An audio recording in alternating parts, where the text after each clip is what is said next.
Hello नमस्कार दोस्तों, आज हम आपसे कोशिका के विषय में चर्चा करेंगे। देखिए, कोशिका जो होती है, जिस प्रकार मकान जो होता है छोटी छोटी ईंटों से मिलकर बना होता है, उसी प्रकार जो हमारा शरीर होता है वो छोटी छोटी कोशिकाओं से मिलकर बना होता है।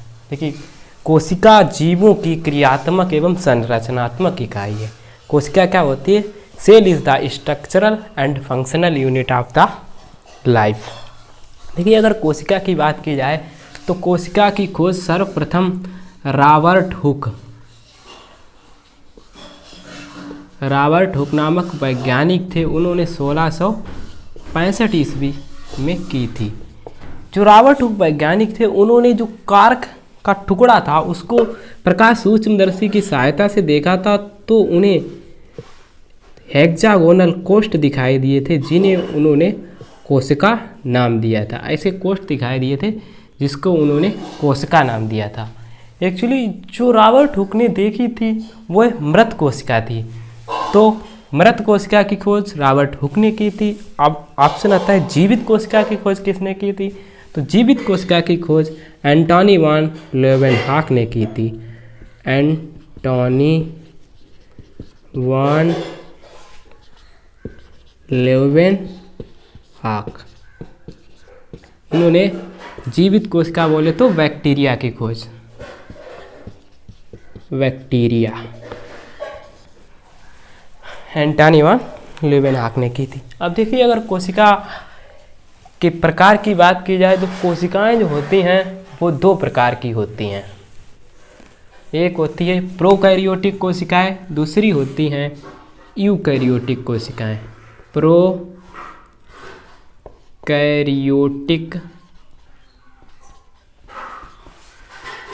कोशिकाएं और दूसरी होती हैं यूकैरियोटिक कोशिकाएं। यूकैरियोटिक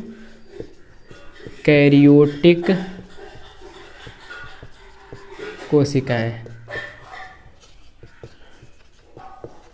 देखिए, प्रोकैरियोटिक कोशिका, प्रो का मतलब होता है प्रिमिटिव यानी प्राथमिक। वे कोशिकाएं जिसमें प्राथमिक प्रकार का केंद्रक पाया जाता है। देखिए, प्राथमिक प्रकार से क्या तात्पर्य है? इससे है मतलब केंद्रक के चारों तरफ, केंद्रक के चारों तरफ केंद्रक कला तथा केंद्रिका नहीं पाई जाती है। देखिए, यूकैरियोटिक में क्या होता है? इसमें केंद्रक के चारों तरफ केंद्रक कला तथा केंद्रिका पाई जाती है। इसमें प्रोकैरियोटिक में दोहरी भित्ति से घिरे कोशिकांग नहीं पाए जाते। दोहरी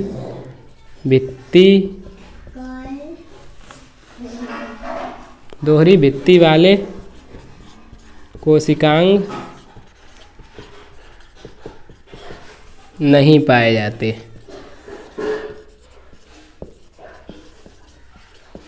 इसमें क्या होता है? दोहरी भित्ति से घिरे कोशिकांग पाए जाते हैं। इसमें राइबोसोम्स होते हैं। राइबोसोम 70S प्रकार के पाए जाते हैं। इसमें 70S तथा 80S दोनों प्रकार के राइबोसोम्स पाए जाते हैं यूकैरियोटिक कोशिका में। देखिए, प्रोकैरियोटिक कोशिका में क्या होता है? केंद्रक के चारों तरफ केंद्रक कला तथा केंद्रिका जिसको नहीं पाई जाती। जैसे केंद्रक है, ये न्यूक्लियस, इसके चारों तरफ केंद्रक कला नहीं होती। जो जेनेटिक मटेरियल होता है वो पूरे सेल शेप में ऐसे बिखरा हुआ पाया जाता है, जैसे बैक्टीरिया में पाया जाता है। अब नेक्स्ट देखिए, प्रोकैरियोटिक और यूकैरियोटिक कोशिका का अगर एग्जाम्पल की बात की जाए तो प्रोकैरियोटिक कोशिका का एग्जाम्पल हो गया ब्लू ग्रीन एल्गी और बैक्टीरिया सेल। देखिए, बैक्टीरिया सेल तो आपने देखी होगी, एक कैप्सूल की तरह होता है और इसमें बीच में न्यूक्लियस पाया जाता है, जेनेटिक मटेरियल उसके चारों तरफ पाया जाता है। ये जो एग्जाम्पल हो गया प्रोकैरियोटिक कोशिका का, और यह सीलिया पाया जाता है। अब हम आपसे एक यूकैरियोटिक कोशिका का डायग्राम बनाएंगे। देखिए, यूकैरियोटिक कोशिका आपने एक प्लांट सेल देखी होगी, तो हम आपको प्लांट सेल की संरचना के बारे में बताएंगे। देखिए आपने देखा होगा जो पादप कोशिका होती है, पादप कोशिका और जंतु कोशिका में क्या अंतर होता है। देखिए पादप कोशिका होती है उसके चारों तरफ जो होती है वो कोशिका भित्ति पाई जाती है, जबकि जंतु कोशिका में किसी भी प्रकार की कोशिका भित्ति नहीं पाई जाती है। देखिए पादप कोशिका होती है उसके चारों तरफ सेलुलोज की बनी भित्ति पाई जाती है, जिसे सेल वाल कहते हैं। देखिए सेल वाल जो होती है वो 3 परतों से निर्मित होती है। सबसे बाहर की तरफ पाई जाने वाली परत को हम कहते हैं आउटर मेम्ब्रेन या बाह्य भित्ति। सबसे बाहर की तरफ पाई जाने वाली भित्ति को हम कहते हैं आउटर मेम्ब्रेन या बाह्य भित्ति, और जो अंदर की तरफ पाई जाती है उसे अंतःभित्ति कहते हैं, और जो मध्य में पाई जाती है उसे मध्य भित्ति कहते हैं। देखिए जो मध्य भित्ति होती है वो कैल्शियम पैक्टेट की बनी होती है, और इसमें जो सेल वाल होती है उसमें छिद्र पाए जाते हैं, जिसको कहते हैं, ये छिद्रों का काम होता है एक कोशिका से दूसरी कोशिका के अंदर सेल शेप के ट्रांसफ़र में भाग लेते हैं। देखिए ये वाली हो गई बाह्य भित्ति, इसको कहते हैं आउटर मेम्ब्रेन, आउटर मेम्ब्रेन, ठीक। ये वाली हो गई मिडिल, MIDDLE मिडिल मेम्ब्रेन, और ये वाली हो गई इनर सेल मेम्ब्रेन, ठीक। ये हो गई, इसके बीच में ये छिद्र पाया जाता है। ये जो होता है कोशिका के अंदर सेल शेप के आदान प्रदान में सहायता करता है। अब कोशिका जो होता है उसके मध्य में एक भाग पाया जाता है जिसे हम केंद्रक कहते हैं। देखिए अभी एक कंसेप्ट आता है, एक होता है कोशिका द्रव्य, एक होता है एक होता है देखो प्रोटोप्लाज्म, फिर एक होता है साइटोप्लाज्म, फिर एक होता है न्यूक्लियोप्लाज्म। देखिए ये क्या होते हैं। साइटोप्लाज्म कोशिका के अंदर पाए जाने वाले द्रव्य को कोशिका द्रव्य या साइटोप्लाज्म कहते हैं, और न्यूक्लियोप्लाज्म जो द्रव्य न्यूक्लियस के अंदर पाया जाता है उसे हम न्यूक्लियोप्लाज्म कहते हैं। प्रोटोप्लाज्म साइटोप्लाज्म और न्यूक्लियोप्लाज्म को मिलाकर प्रोटोप्लाज्म बनता है। अगर साइटोप्लाज्म की बात की जाए तो प्रोटोप्लाज्म में से हम न्यूक्लियोप्लाज्म माइनस कर दें तो साइटोप्लाज्म बच जाएगा। कोशिका द्रव्य जो न्यूक्लियस द्रव्य को छोड़कर बचा हुआ पदार्थ कोशिका द्रव्य कहलाता है, और प्रोटोप्लाज्म जो होता है, प्रोटोप्लाज्म में साइटोप्लाज्म और न्यूक्लियोप्लाज्म दोनों आ जाते हैं। देखिए प्रोटोप्लाज्म में केंद्रक द्रव्य और कोशिका द्रव्य दोनों आ जाते हैं, जिसे हम कहते हैं जीव द्रव्य। अब देखिए ये न्यूक्लियस के चारों तरफ मेम्ब्रेन पाई जाती है, और न्यूक्लियस में पोर्स पाए जाते हैं जिसको हम कहते हैं केंद्रक छिद्र या न्यूक्लियर पोर, इसको हम कहते हैं न्यूक्लियर पोर। देखिए अगर बात न्यूक्लियस की करें तो न्यूक्लियस की जो खोज थी वो किसने की थी,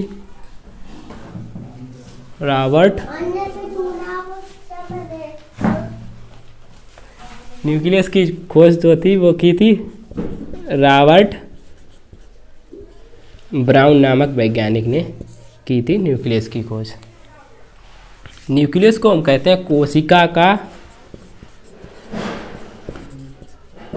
नियंत्रक कक्ष, क्योंकि केंद्रक के द्वारा ही कोशिका की सारी क्रियाओं का नियंत्रण किया जाता है। फिर उसके बाद आता है इसमें एक डॉट नामा संरचना पाई जाती है जिसको हम कहते हैं केंद्रिका, इसको कहते हैं न्यूक्लियोलस। देखिए केंद्रिका की बात की जाए तो केंद्रिका की जो खोज है, केंद्रिका की खोज फोंटाना ने की थी। किसने की थी? फोंटाना।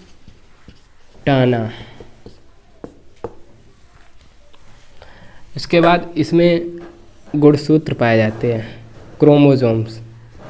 ये क्या होते हैं? गुणसूत्र। इनका कार्य होता है आनुवांशिक पदार्थों को एक पीढ़ी से दूसरी पीढ़ी में स्थानांतरण करना। गुणसूत्र की खोज स्ट्रासबर्गर ने की थी।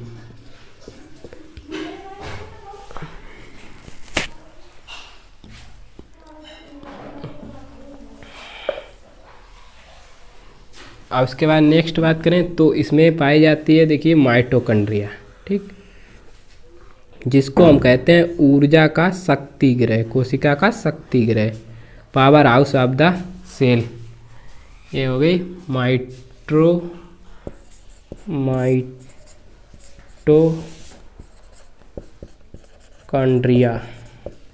देखिए, माइटोकॉन्ड्रिया की खोज किसने की, इसका नाम किसने दिया? देखिए, एक सूत्र, एक ट्रिक है, डॉट अपॉन कैश। देखिए, D for discovery, Kolliker, mitochondria की खोज कोलिकर ने की। ओ फॉर ऑब्जर्व मतलब देखा, किसने देखा? अल्टमान ने देखा। टर्म मतलब माइटोकॉन्ड्रिया शब्द सी बेंडा ने दिया। ये हो गई माइटोकॉन्ड्रिया के बारे में सारी चर्चा। अब पूछा जाता है माइटोकॉन्ड्रिया में किस प्रकार के राइबोसोम्स पाए जाते हैं, तो माइटोकॉन्ड्रिया में 70 प्रकार के राइबोसोम्स पाए जाते हैं, ठीक। माइटोकॉन्ड्रिया होता है सेल्फ रेप्लिकेटिंग, मतलब स्वनिर्मित।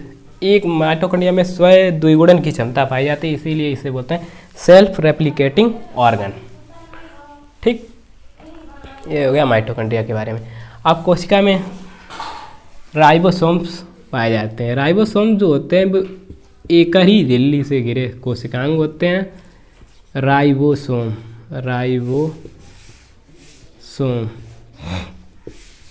देखिए, अगर राइबोसोम्स की बात करें तो राइबोसोम की जो खोज थी वो रॉबिन्सन नामक वैज्ञानिक ने की थी। किसने की थी?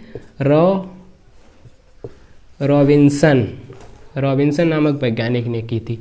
अगर राइबोसोम के कार्य की बात की जाए तो राइबोसोम्स का कार्य होता है प्रोटीन संश्लेषण।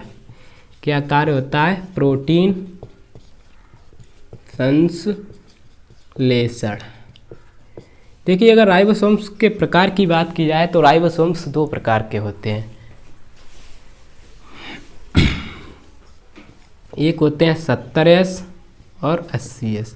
अगर 70S की बात की जाए तो 70S राइबोसोम्स 2 प्रकार की सब यूनिटों से मिलकर बने होते हैं, जिसकी 70S प्रकार राइबोसोम्स की छोटी सब यूनिट होती है 30S और बड़ी सब यूनिट होती है 50S। देखिए, जब भी आप इसको ऐड करेंगे तो 10 इससे ज़्यादा आएगा, क्योंकि 5 3 8 होता है, जबकि ये 70 ही आ रहा है। तो 70S राइबोसोम की छोटी यूनिट 30S और बड़ी यूनिट 50S होती है। इसका मतलब होता है सेडिमेंटेशन यूनिट, जिसको हिंदी में कहते हैं अवसादन गुणांक। अब 80S इसकी जो स्मॉल यूनिट होती है वो 40S होती है और लार्ज यूनिट होती है वो 60S होती है, ठीक। ये हो गया राइबोसोम्स। अब उसके बाद हम क्लोरोप्लास्ट की बात करें। देखिए, क्लोरोप्लास्ट जो होता है ये सिर्फ पादप कोशिका में पाया जाता है। क्लोरोप्लास्ट का कार्य होता है ये सूर्य के प्रकाश की उपस्थिति में प्रकाश संश्लेषण द्वारा पौधों में ग्लूकोज का निर्माण करता है। ये भी दोहरी भित्ति से घिरा हुआ कोशिकांग होता है। इसमें ये थैले के सिक्के नुमा संरचना पाई जाती है, जिसे हम थैलेकॉइड्स बोलते हैं। इसमें खुद का DNA भी पाया जाता है और राइबोसोम्स भी पाए जाते हैं। अगर बात की जाए तो राइबोसोम्स इसमें 70 प्रकार के पाए जाते हैं। राइबोसोम्स 70। ये क्या हो गया? क्लोरोप्लास्ट, ठीक। माइटोकॉन्ड्रिया में भी DNA पाया जाएगा और इसमें राइबोसोम्स पाया जाता है। अब उसके बाद नेक्स्ट है गोल्जी कॉम्प्लेक्स। देखिए, गोल्जी कॉम्प्लेक्स क्या? गोल्जी कॉम्प्लेक्स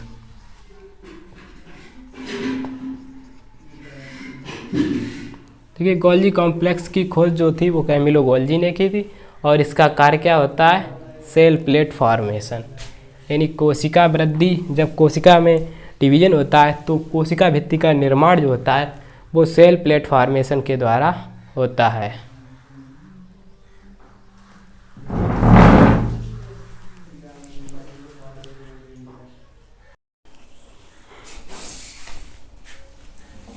माइटोकॉन्ड्रिया होगा। देखिए गोल्गी कॉम्प्लेक्स जो होता है वो कोशिका जो वृद्धि होती है उसके बाद जो सेल प्लेट फॉर्मेशन होता है वो गोल्गी कॉम्प्लेक्स के द्वारा होता है। अब देखिए इसमें क्या होता है, वैक्यूल्स पाई जाती हैं।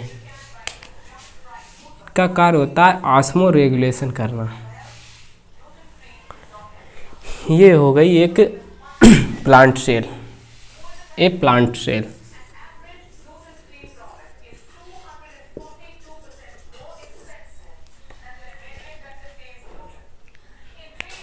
Thank you.